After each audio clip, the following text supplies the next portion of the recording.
fire off and just kind of see where it leads us.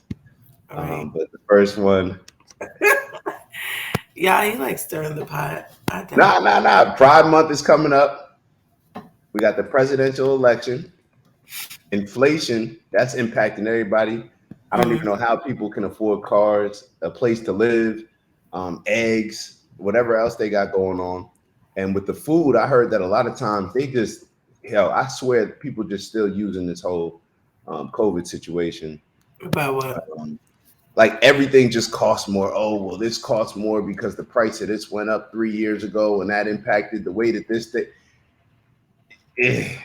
I think, you know what, as a business owner, I'm sure a lot of things shifted in how you do business, because a lot of people either made a lot of business during COVID or a lot of people lost business during COVID. So if they were able to regain it, I'm sure they're like, okay, this is what we have to do to protect it, make sure we have money, make sure we're getting money. And then also there's those people where like they just became really greedy. And then I also saw, which me and my friend, we talked about a lot too during COVID, about like businesses who weren't prepared for the influx, a lot of restaurants who weren't prepared for an extreme amount of orders and just all that different things. So I think during COVID, a lot of things shifted the way people do business, some good, some bad. Yeah, I agree. COVID definitely played a huge impact. I just don't like what I was referring to is more so like how people still acting like they could charge extra just based on certain stuff with COVID, when in reality, they just trying to increase their margins. It seems like, because a lot of this stuff, the things are going up crazy in prices. Yeah, Uber had I got a thing of asparagus for like $7.99. Oh, really? A little thing of asparagus. I went up to the register. I was like, "Yo, is this on sale?" She said, "Well, I'm not sure. Like, did you see a sale sign?" I said, "I must have seen a sale sign because I remember looking at the price, and I know I wouldn't have picked this up, to grab $8 vegetables. Like, I'm not, you know what I'm saying? It's asparagus, like, but it's the price is going up. I got some salmon, not for me, but it was like just the regular salmon, like it's $18 a pound." Yeah, we bought some actually from Whole Foods, and it was wild. Like I thought it was because I don't eat fish either. So when the lady handed me the thing and it was like $90, I had ordered for my boss or whatever, and I was like, "Wait, for real?" Like I really didn't know because I was like, I definitely don't eat fish. So I was like, well, maybe it's just because I don't eat fish. But then when she saw it, she was like, "What the hell?" And I was like, "Girl, that's what you asked for." Yeah, and what's funny is I feel like Whole Foods is one of those places where you go into and you learn very quickly, like, oh yeah, there's this inflation thing. Yeah, it's happening. Like there's certain spots that you go to that you're reminded, like, oh, this like little stuff. For I was looking at the price of certain cars. Like I don't know how people can afford like regular cars now. Yeah, Like a regular car, like not even anything crazy. I feel like you're paying like $500 a month for a payment, and that's nothing crazy. Like you used to be able to damn near get an Audi, BMW for some of the lease that for that amount, but now crazy. I wonder if Uber still has their COVID fees. I'm looking right now because when I was in California, there was like hella COVID fees. Like when you would take a ride in Uber, I guess just for like the driver, in case you give them COVID, there's an extra 75 cents or something. What? Right. Yeah. Like I guess there was just like a COVID fee, like a COVID California fee. But I'm wondering if that's like everywhere. I'm about to like look it up. And what about like all these restaurants? Oh shoot. Am I good? You get me? Hold on, I pulled my. Yeah, I can hear you. I don't know why that sounded crazy. But what about all these fees that they started putting in when you would go to a restaurant or go to something, and they would like automatically like now be asking you, oh, we're adding this charge in, or like what they were doing, like something with like an extra tip. Yeah, like on certain stuff where it's like to go, like this is to go food. Like you out here now, it's to the point where they're suggesting you tip based on like as if you're actually sitting there eating it. Like, nah, y'all. The electronic ones, one of the ladies, I went to a sandwich place and she was saying that they don't even get it. They don't get what? They don't even get the extra tip. Like on the like when you do it on the thing where it's like add 15%, whatever. Oh, the actual person, just the Yeah, business she gets was it. like, we don't even get it. Don't bother. Mm. So I mean, I know like there's in certain restaurants there's those like old school tip jars, things like Yeah. that. But yeah, no, she said they don't even get it. So she was like, "Girl, don't even do that." Damn. So I'd it hate was to that, hire her. huh? That's why you got to incentivize your workers. She over here turning Exactly. down bread coming into the business. Like, Well, I guess yeah, because in my mind I thought I was giving it to her, So I guess yeah. she's like, "Don't even fuck that." But if I own the business, I'm looking at her like, yo, what you doing? Like, that's coming in for the business. We pay you, yeah, but that's coming in for the business. So that tip does Yeah, I guess. factor. I guess if I you don't know. agree to a certain amount of payment, I would be. I would Yeah. feel some. I guess on both ends, I would feel some type of way. Yeah, like, shorty, you better get that damn tip. Don't play with it. Don't play with it. That's my joint now. Mm-hmm. All right, Yeah, a so lot of let's people got lazy. let's dive into. Hold on, what we got? You said a Oh lot of yeah, people got lazy. Queez wrote that the costs are up, wages are not keeping up. Definitely not. A lot of people got lazy during COVID. That's a fact. People don't want to work. This goes back to that same conversation we're having. People just expecting certain stuff to, I guess, just be based on what they want. Like, oh, I could work from home. I could do this. I could do all that. I don't want to come in. My boss is telling me to come.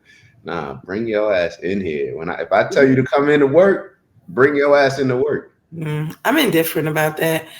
I'm only indifferent because what you indifferent about? Like if I own the company and I tell you to come into work, you're indifferent about I feel like you're indifferent about coming into work today. All right. No. I feel like no. Like I said last week, I'm more of a person that needs to be like in a job, like at work, like being at home. I'm doing 50 different things at one time. Like I'm thinking about my stuff more so than work stuff. So for me, I don't necessarily like working from home, but I think that some people, if they do well at it and the job gets done, then yeah, why do we need to come in? Like if the job gets done, and then there are some people who do need to be, in their jobs on hands, Pass hands. me a mug for this But it thing. just depends, huh? Yeah. Oh, damn! I thought I was on mute. My bad. Mm-mm. Nah. Yeah, I need a mug for my tea. But no, as far as what you're saying, like, nah, it's not up to you to decide whether or not you get your job done. Me, as the person that's paying you, I decide whether or not you got your job done. And even if you think that you got your job done just as well at home, nah, that's what you think. You don't No, I'm get. saying even if the boss is saying like, hey, like the boss is cool with it. yeah, I'm just saying like for the work culture, like what works best. And I think a lot of places have have had success with people working hybrid or from home as well. And there's been a lot of incentives too. So now, well, maybe a couple of months ago, maybe even still now would be a good time to get into a lot of these companies because they're giving these great incentives for people to work. Yeah. So Yeah, like leverage it. yeah. Like, oh, the manager don't want to work, or that position that you was gunning for, they don't want to come in. I'll come in, boss. I'll come in. I'll relieve them. Shoot, use it to your advantage. Use it to your advantage. But we're gonna get into some of these topics. So, OG Mar, either you pick or I'm not. You can. What are we gonna start from the top? Yeah, you can. I looked at them last night, and listen, let it flow. Because some of them, I'm like, I don't know, but whatever. As you can see, by looking at the bottom of the screen, we're gonna go with Pride Month. All right, we're gonna talk about Pride Month. It is almost here. One of my favorite months. Just joking. Well, whatever. It is what it is. But what I want to talk about ask you about is, are you aware of like what's going on with like Target, the whole Bud Light thing? Bud Light, no. Target, I saw something with the kids' clothing. I really like some stuff. I really just let go over. But I did see that there was something like with the tuck friendly clothes or something like that. But you can, and they were all right. So what you're referring to, I believe, is the tuck friendly one piece swimsuit. Yeah, that obviously a one piece swimsuit designed traditionally for a woman, But now they have an extra pouch in the front that you can tuck it in and then be good. Right. And I guess a lot of people were, creating a lot of backlash about it because they were saying that it was designed for kids. Now, I believe Target came out and said that it was actually only put out on their adult lines. Okay. So, however, neither here nor there. Are companies obligated to push and promote Pride Month? Like, should companies feel obligated to the point where they should have pressure to represent something that they may or may not align with, but just based on society's pressure put on them it's like, oh, well, if you don't support us, then you're saying that you hate us. Should it be that way? I don't think it's that way, because I feel like with big companies like a Target or a CVS, whether they stick a stamp on any holiday or anything, they're going to make money. It's almost when they do things like this, when you pick and choose, okay, we're going to do Black history. Now we got to do Latino history. Now we got to do this history. Now we got to do Pride. So all those different things, I think sometimes that can almost make them lose more money, because now you have to kind of cater to every community. Just like they do like the Black history one, now they do the Latino one, and now, Pride. And I'm sure, and as everybody should be represented, but sometimes it can be almost dangerous to pick and choose which ones, because now we're living in a day and time where like so many different communities or so many different people have kind of put themselves in their own category and want to be represented. As far as them feeling pressure to do it, or like, should they do it? I think when it comes to this specific thing, I definitely don't think that the kids line needed that. I definitely agree with, like, if the adult line, if you're doing something for Pride and this is a part of the line, or maybe one of the designers, because I know specifically with Target, they use certain designers when they're promoting a certain holiday or group of people. So maybe if they use a designer from that community, and this was one of the things that they had, and they put it in the adult bathing suits, I don't find a problem with that. I think because if that's something that's needed in the adult community for Pride, then, or for whatever they wear, I think that that's fine. But when you do it for the children's clothing, that's, I think, a little bit much for me, and that's just my opinion on that.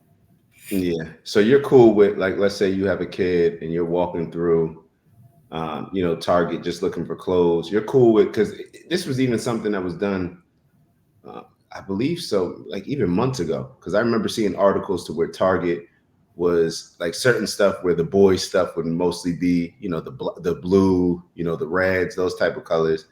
It was still more so gearing towards like the pink, the purple, traditionally young women's colors. So, and just overall talking about this, I feel like it's necessary at this point to say,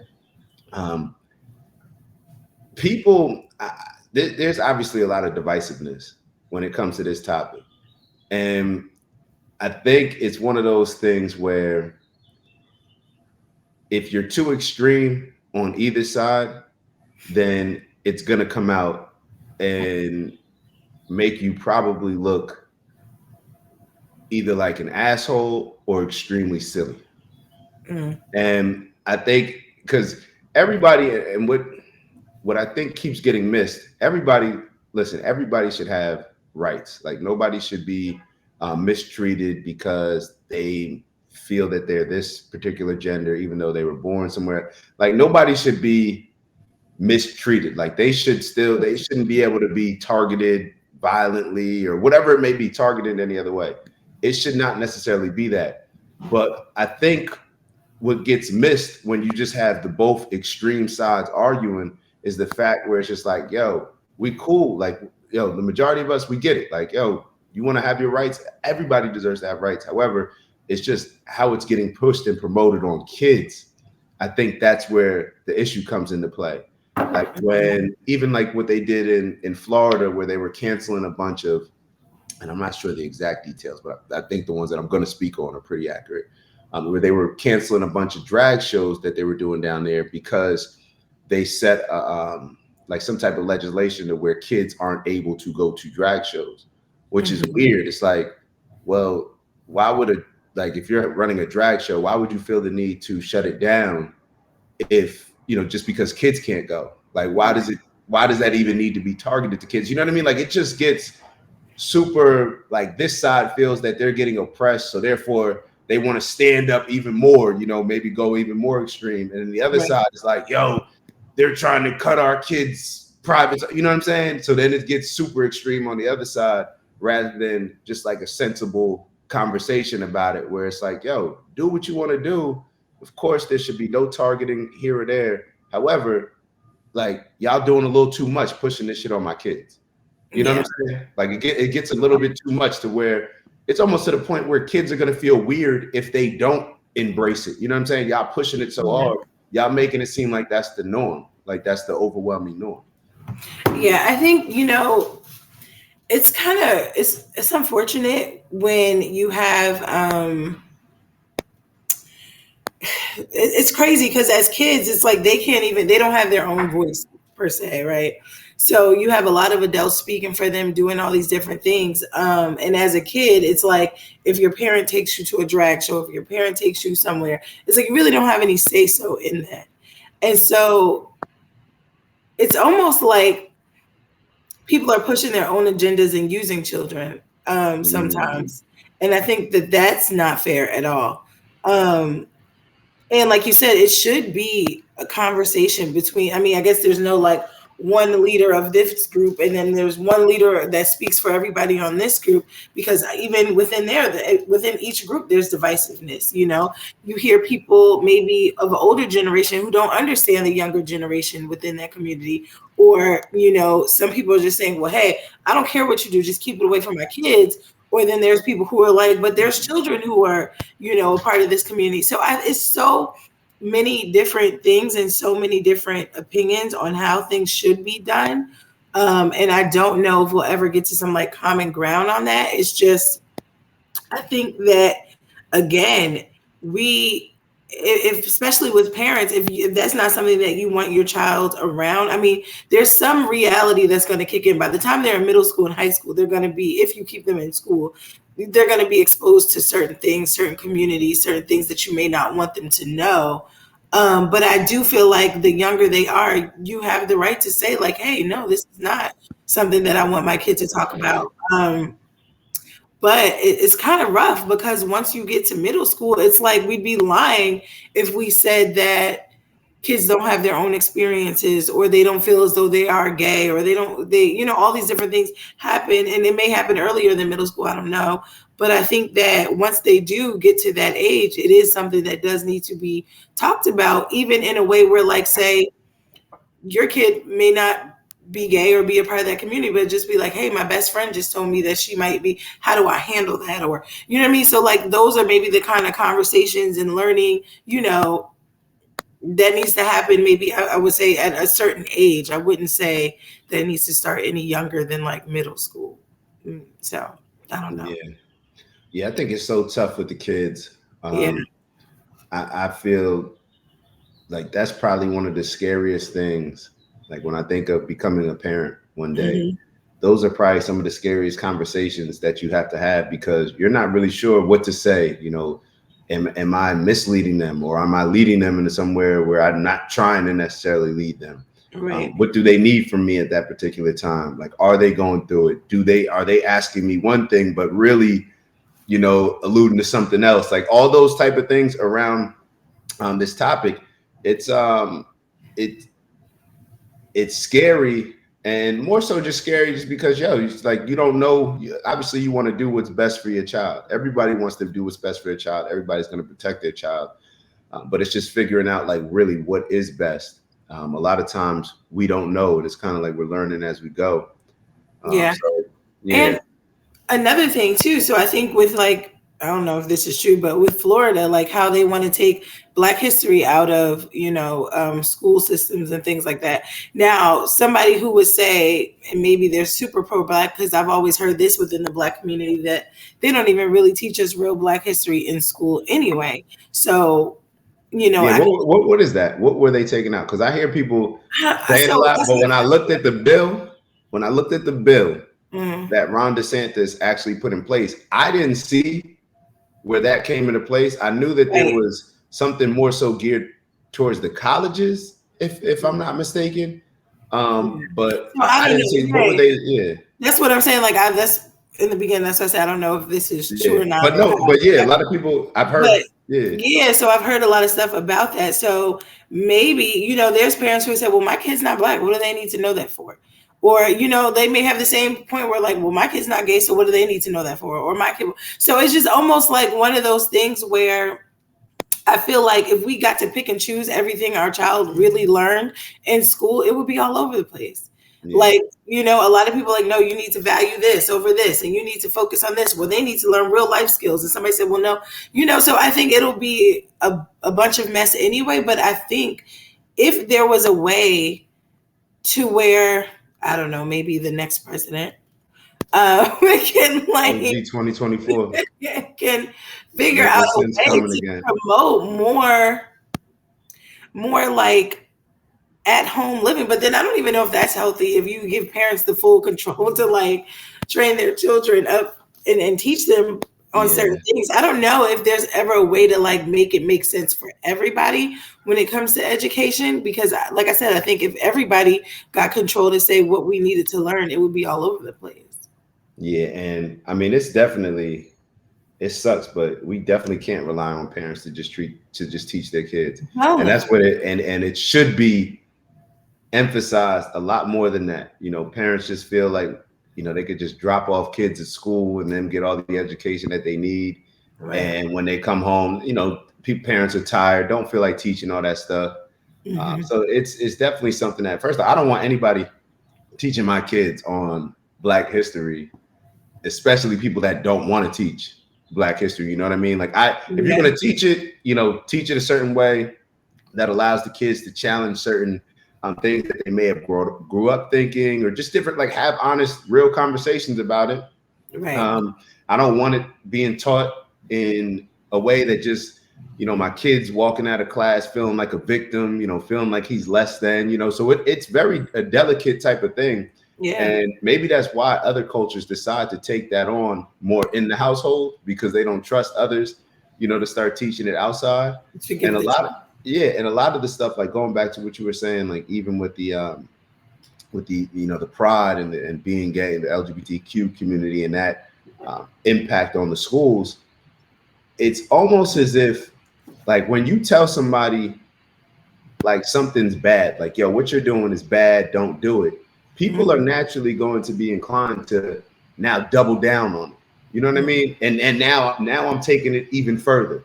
You know what I mean? So I'm almost to the point where I'm thinking like these groups, these people that are politicizing this particular issue, just to get like, you get one side, the Democrats politicizing it in one way by saying those people are so mean, they hate you, you deserve rights, and pushing it one way, pushing the LGBTQ agenda. And then you have the other side where it's like they're trying to cut off your kids' genitals, you know what I mean? Like it gets too extreme, and both sides are using fear.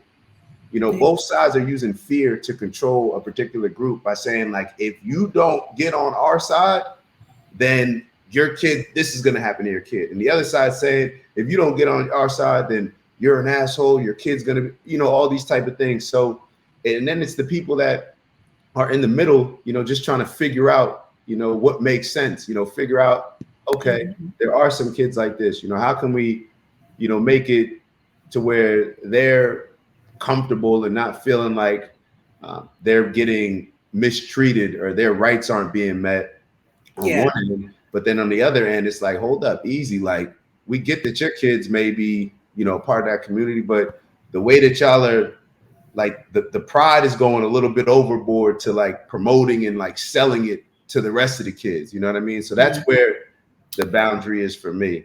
Yeah, and understandably, kids have questions. They see things. They have questions. They, and it's like it's up to us to. I mean, they're gonna get an answer one way or another. Yeah. Because go ahead. Erica, no, I was going to read. Erica wrote, preschools have books about families with same-sex parents. done with age appropriate explanations because children may encounter that at school. Yeah. Um, I also have seen, just through doing a little research, that there's a lot of books that are being promoted that, kids can read at a young age, where you got, boys kissing boys in it and all this other type of stuff. That's to me where it gets a little bit overboard for me. Like, I understand, maybe I don't even know if I understand it, in the books that young. But when it gets a little bit overboard, that's at least it gets overboard for me when it starts to go into that area, especially I with kids, think super young. Yeah, I think like if there's a book that's saying like, "Hey, Josh has two moms," or "Baby Kate has two dads," and they're explaining like every family is different. I think there is a book actually like that about how every family is different and things like that.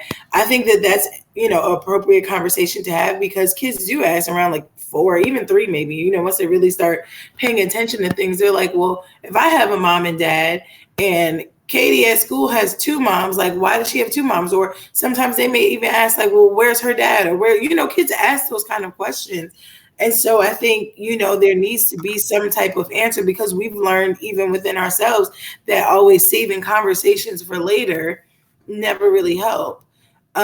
So there has to be some type of guidance through that. To answer your child's questions or concerns or whatever they have, especially when they go to school, because they're exposed to different things, different parents, different.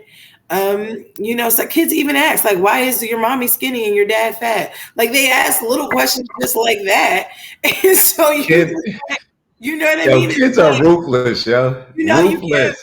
Some people may, one person may say, well, daddy doesn't exercise. So that's why he's fat. Or somebody may say, well, some people are different, different body shapes, different body size, So it's just where you draw the line. But I think, yeah, in learning and explaining and answering questions, I think that all that kind of stuff is helpful. Books and conversation is helpful because kids do have things to say and questions. Mm-hmm.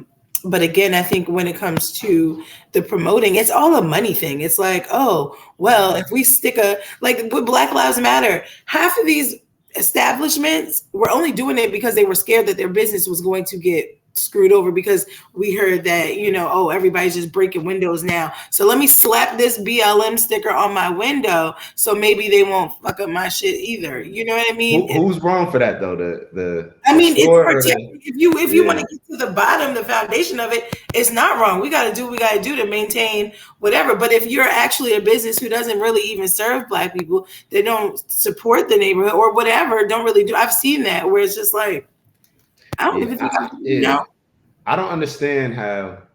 Like that's one thing that really bothered me. And by the time that all the George Floyd riots were happening, I was already in a place where I was super turned off from all the rallies and marching and all the other stuff. I just didn't think that it did anything, and I thought it was like counterproductive in a lot of ways, especially right before when people were saying like, "Oh, stay in the house with." It was just a lot going on to where I wasn't just feeling a bunch of it. You know what I'm saying? I wasn't feeling a bunch of it.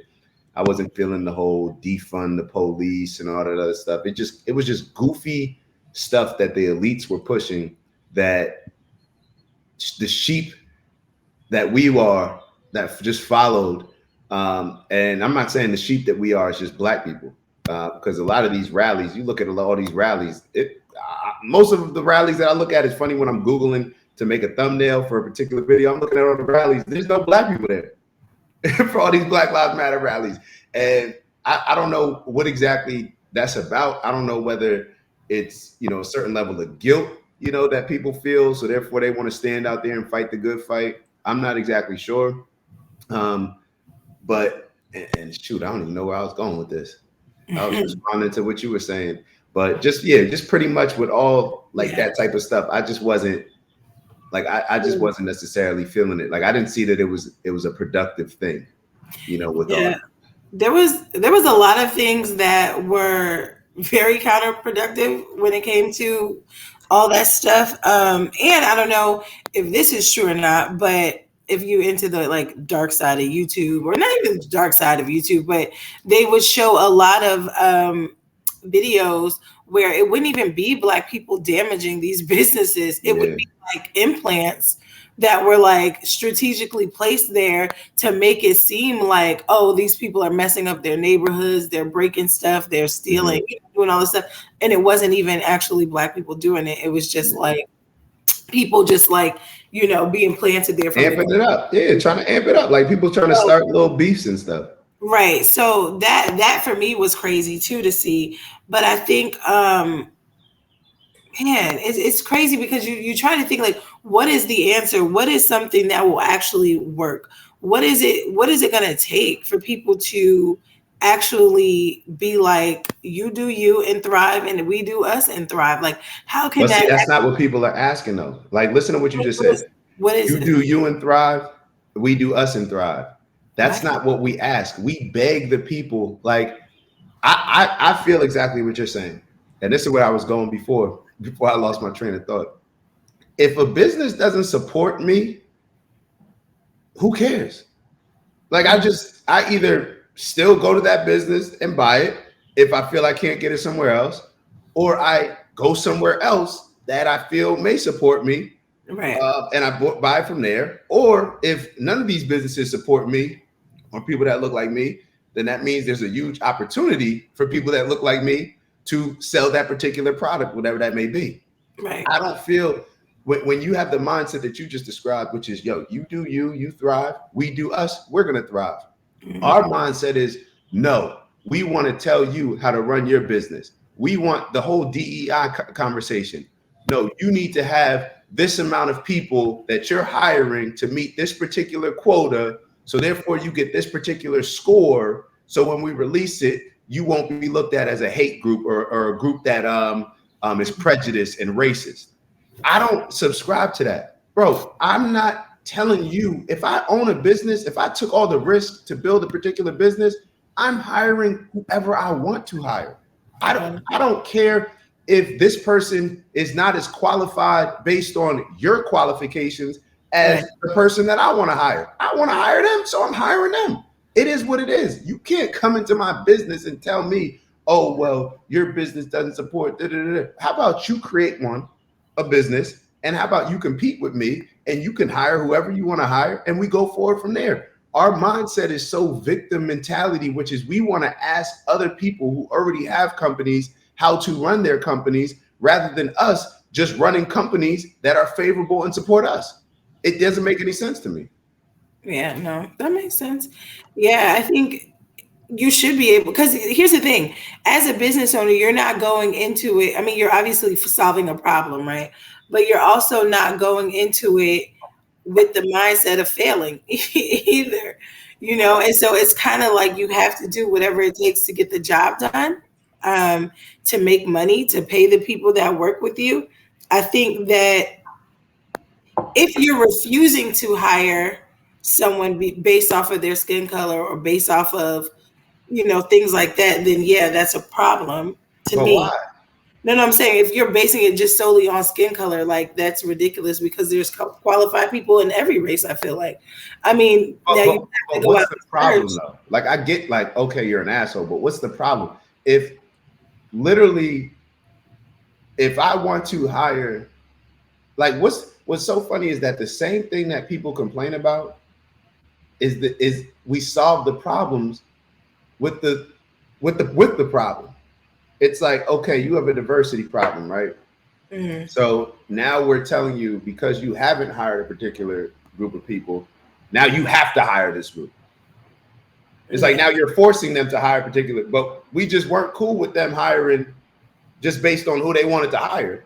Right. But I now, think you should be able to hire whoever you want to. I just don't think it, like I said, like, if you're not doing it based off of just skin color, like I just don't want Black people to work here, then I do think that that's wrong. Like you said, like you're an asshole, but you yeah, should I don't be think able it's, to do whatever you want to do. You do I, whatever works for you and you get the support you get or you don't get the support you get based off of that.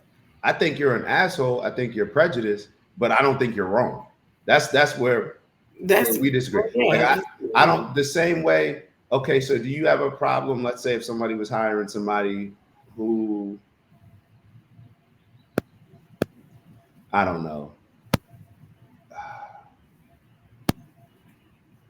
let's say they wanted to hire people.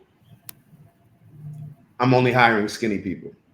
I'm only hiring plus size people. I'm only hiring people that have the same faith as me. Do you have problems with those as well? I think this is where you have to ask yourself, does it make sense to my brand? Does it match my brand?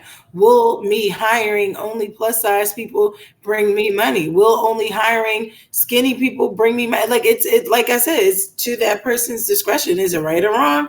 I mean, I could be like, damn, that's fucked up. But at the end of the day, it's what is going to bring your business money, or does it make sense to your business? If you're selling clothes that go up to a size 8, then you don't necessarily, like, you know what I mean? Like, maybe a plus size person wouldn't even want to work there because it's like, well, what are the benefits for me? I can't shop here. I don't get a discount here. Or is it, I just need a job? You know what I mean? And it doesn't mean that they can't do their job, because that's what it comes down to. Can you do the job? Yeah. But what's happening, two things that I got to address with you. The first thing is, are you going to go to that clothing store and now say, you guys hate big people because you don't have plus size clothing and we're going to get you shut down? No, I mean, how about you just create, how about you as that person that's complaining, create a plus size line, or you find a plus size line that you can support rather than complaining about this particular group who doesn't have it. Why don't you find another group? And then the second thing that you brought up is you said that it was okay when, depending on who you're marketing to, if it makes sense for your business. What if a particular group is marketing to Indian Americans and they don't want to hire white people because they want to hire Indian Americans? Is that, does that make it okay? I'm not saying that it's okay. I'm not saying that it's okay at all. I'm just saying you have to, as an owner or business owner, entrepreneur, you have to be willing to take what comes with whatever decision you make. You know what I'm saying? Same thing like with Target. Like, a lot of people are in their stores tearing stuff down now. I've seen videos of that. You just have to take the brunt of that. And I also think that, again, what type of business do you want? What is your goal? Is your goal to make money? Is your goal to satisfy other people? Is your goal to have, all this, everybody and show off that, like, we support everything and everybody? Like, what is your goal? And if that's really your goal, then you just get with whatever comes with it. Yeah, and I'm with that, because I'm not sure if you said you weren't as familiar with the Bud Light situation. So the Bud Light situation, for those of y'all that aren't familiar, Bud Light, they put out like a commercial, and I think it was with this guy, Dylan Mulvaney. Mm-hmm. He's a popular person in the LGBTQ community, I believe. Y'all can correct me if I'm off. But they put a commercial with Dylan Mulvaney, and when they put the commercial up, Bud Light lost like 30% of their sales. Like, their stocks plummeted, all that. And it's based on, they were trying to push something that did not align with their particular target audience. So the audience said, all right, well, if that's what y'all are aligned with, if that's what y'all are pushing, that's what y'all are promoting, then if we're not with it, then we just won't support y'all. We just won't buy y'all. And to me, that's the most simple thing. If somebody's not supporting your particular group, just don't buy their product. And then when you don't buy their product, just like with Bud Light, now you force Bud Light to show exactly who they support, what they're aligned with. They fired whoever that person was, the president or CEO, whoever decided to push that particular promotion, they fired them. Now they're trying to, play the catch-up game, and it is what it is. Like, we don't have to appeal to any and everybody. Like, everything doesn't have to be inclusive. Everything doesn't have to be inclusive. Like, you don't have to be included in everything. Everything's not going to be for everybody, but that doesn't mean that particular group hates a particular group. You get what I'm saying? No, I totally agree and understand with that part. But what pisses me off too, and not really pisses me off, but annoys me, is that a lot of businesses do shit for clout too, right? Especially now with influencers and having certain influencers and stuff. And so they push agendas just because they're like, oh, well, it's about to be Pride Month. And we want to support that because we'll probably get a bunch of money. They're going to have the bars and the parties. And so we want to get that money too, because it's not really about supporting this community. I don't think sometimes it's not really about, because if you never talked about it before, unless there was somebody on their team that's like, hey, you know what, I'm part of that community. I work here and I feel like we should be included. Then maybe that's different. But I feel like businesses do a lot of stuff for clout. And when they deal with certain influencers of certain communities need to use a little more discernment in who they work with, because if they're doing it for clout too and for money or for that check too, then yeah, it becomes a big risk for that business. And so for me, I feel like if they lost all this money, then go ahead and fire the person whose idea this was. I mean, obviously it wasn't just one person's idea and it got the green light. I'm sure a bunch of people had to pass on it. That's a problem, because you weren't really doing it to support that community in the first place. You were doing it for clout, and you're like, oh, well, this didn't work, so everybody's got to go. Rather than just being like, nah, this is what we stand up for. That's fine. If you don't support us, we'll take that L. You know what I mean? Because when it's a sense of pride, or if this is really who you are really standing in the gap for, you wouldn't have fired that person. You wouldn't have made it a big deal. You wouldn't have been upset about that law. I mean, you could have been mad, but you wouldn't have. The response would have been different. Yeah, stand on what you stand on, like, and so be real. Just be real. And that comes out, because that fake love will be challenged. That fake love will definitely be challenged. And let's read a couple. All-time high. Say it again. No, I was a Tink song. Fake loves at an all-time. It definitely is at all time.